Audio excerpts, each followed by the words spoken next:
I've been asked several times, how can I make my drone footage more interesting? What sort of moves are more effective for shooting videos? Especially after I publish some videos about the different settings for DJI drones.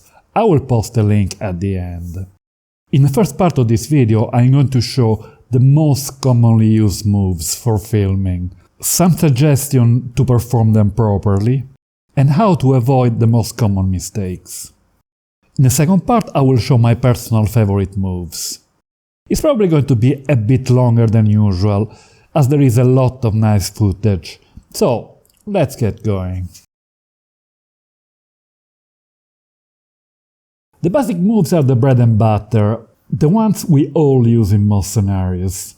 When filming a scene, I suggest to start with these moves and then see if there are the conditions to move to more complex ones. Approaching moves are often used at the beginning of a sequence, as an establishing shot. In order to obtain constant speed and smooth forward movement, the intelligent flight mode tap fly is very useful and also allows to set the desired speed. Like approaching, ascending moves are also used to introduce a scene at the beginning. But if you intend to move straight upwards, tap fly will not work, and the move must be performed manually. Make sure the speed is constant. In many occasions, a small tilt down on the gimbal is also needed. Once again, it is important that the two movements are performed as smoothly as possible. A bit of practice is needed.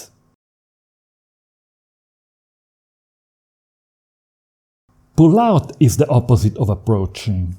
The bird moves away from the scene at a nice constant speed. Tap fly can be used for smooth results. It is always best to perform all the basic moves at a relatively slow speed, since we can speed up the footage in post-production, but it's not possible to slow it down. While moving backwards, some new elements can be introduced into the scene, which add plenty of interest. In this case, the camera is also moving up while going backwards, making for the perfect ending of a movie. I wish the swans had cooperated by taking the shape of the word "the end." Descending, yes, you get it right. It is the opposite of ascending. It is another kind of shot used at the end of a sequence. A bit tricky as it must be performed manually, often with a slight tilt up of the camera. It gets much more interesting when we have elements at different distances. But we will discuss parallax later.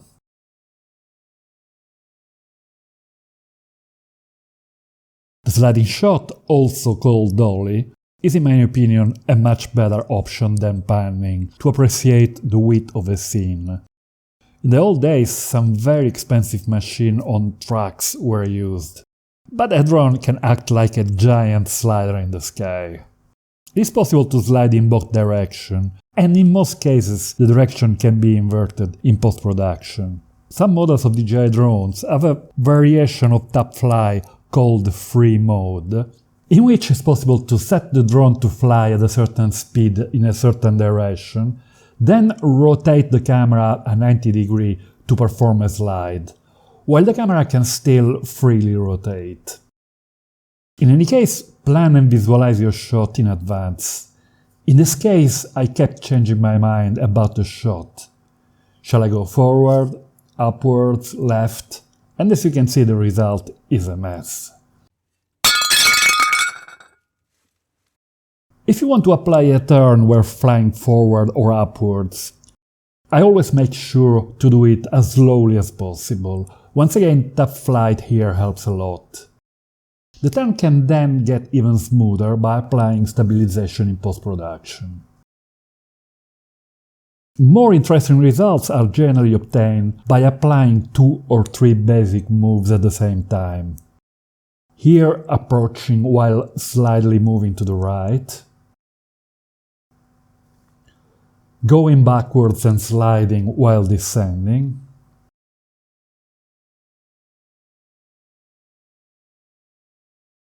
approaching while descending. Video, it's all about movement. This image could be a decent photo, but as video it simply doesn't cut the mustard. So what do you do when there is not enough movement? We move the camera, the point of view. The first move people tend to add, even with SLR, is panning, maybe with a tripod. But let's face it, there is nothing more boring than simple panning. It totally lacks depth and dimension. By moving backwards while slowly panning, we can show the full depth of this red fjord in a much more interesting way.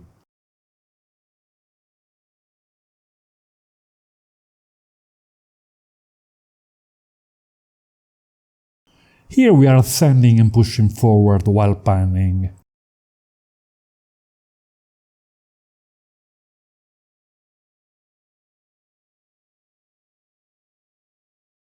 And in this case, slowly advancing while panning to show the width of Capo Taormina in Sicily.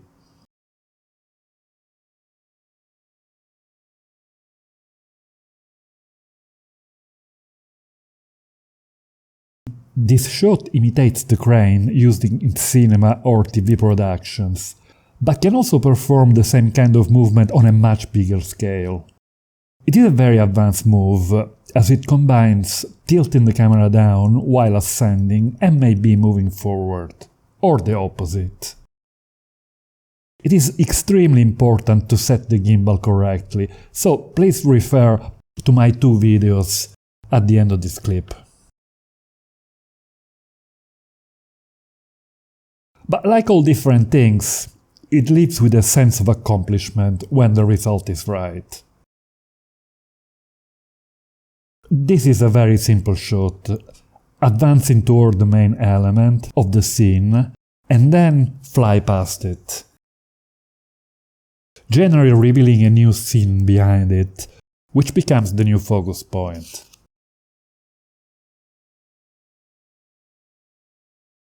When performed backward, it can be even more spectacular. We will see some examples further on.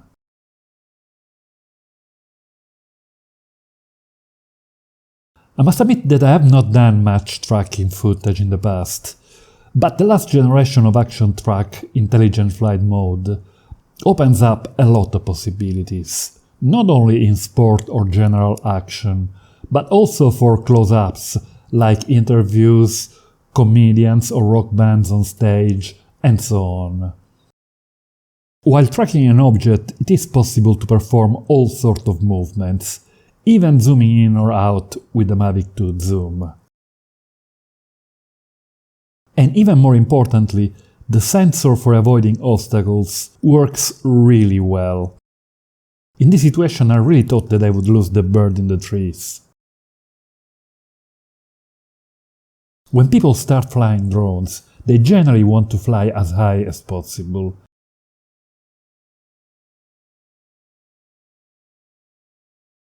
But flying low can also be extremely interesting.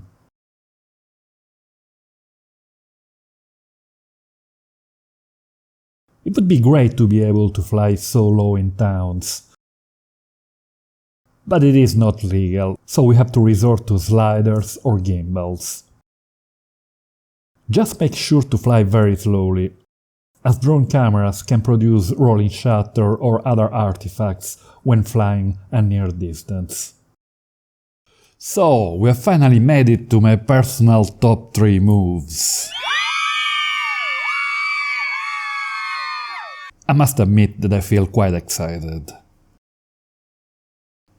So, number 3, revealing shots.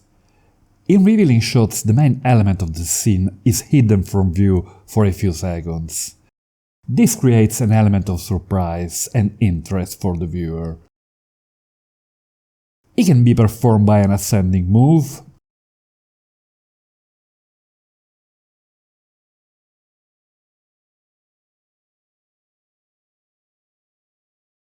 or by pointing the camera down, advancing, ascending, and slowly tilting the camera up.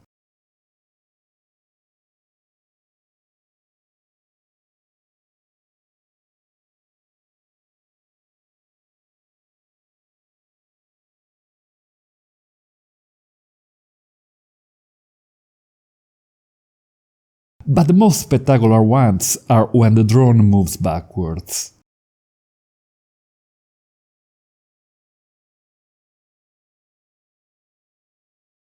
The viewer is watching the scene, but then the new landmark enters, and the eyes shift from the background to the new focus point.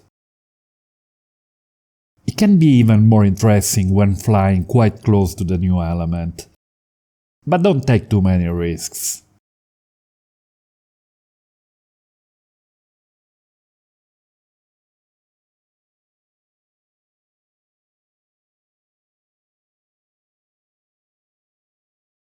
Often, while moving backwards, plenty of new elements on the landscape are progressively revealed.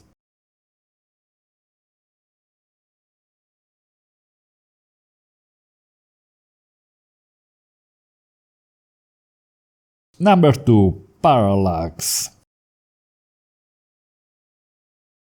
The parallax effect happens when there are elements in different planes in the scene.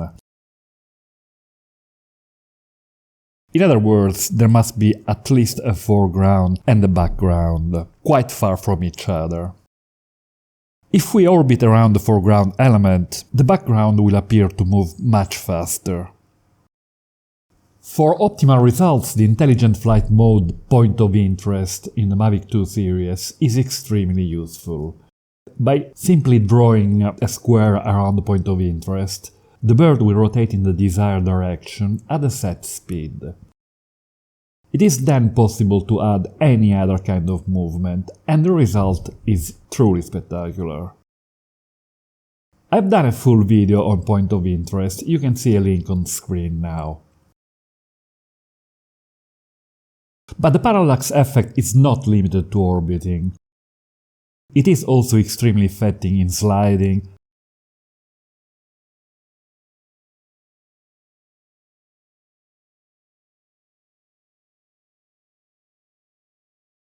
ascending,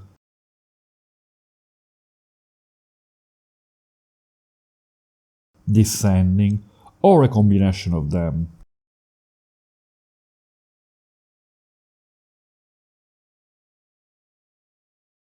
Have a look at this sliding move on a red beach in Iceland. Not bad, but it certainly lacks a bit of depth. If we had a mountain on the foreground, it immediately becomes three-dimensional. The parallax effect is so powerful that I'm always on the look for a second element in the background or foreground.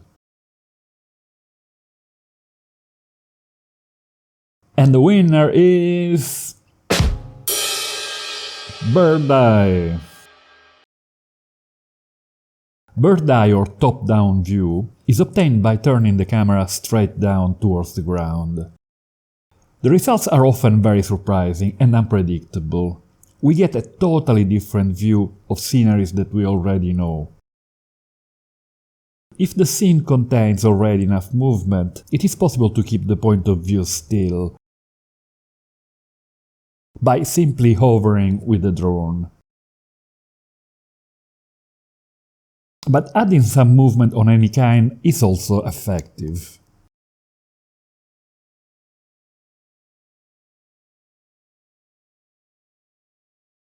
When ascending or descending, it is possible to add a little bit of a turning movement, the so-called screwdriver, often seen in Hollywood movies. It is quite spectacular, but as always, not to be done too often.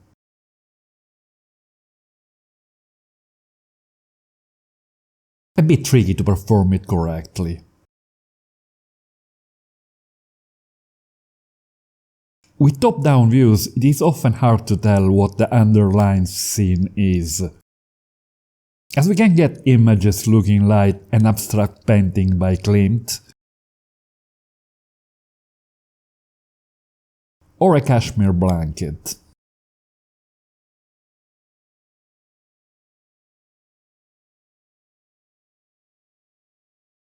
I suggest to turn often your camera down and inspect the view below, maybe while coming back home after flying far away, in order to save batteries. One of the two buttons under the drone control unit can generally be set to toggle between camera straight down and straight forward. It is a good time saver. Consider that when shooting towards the ground, the scene will be much darker, so you might have to change your ND filters after shooting scenes containing the sky.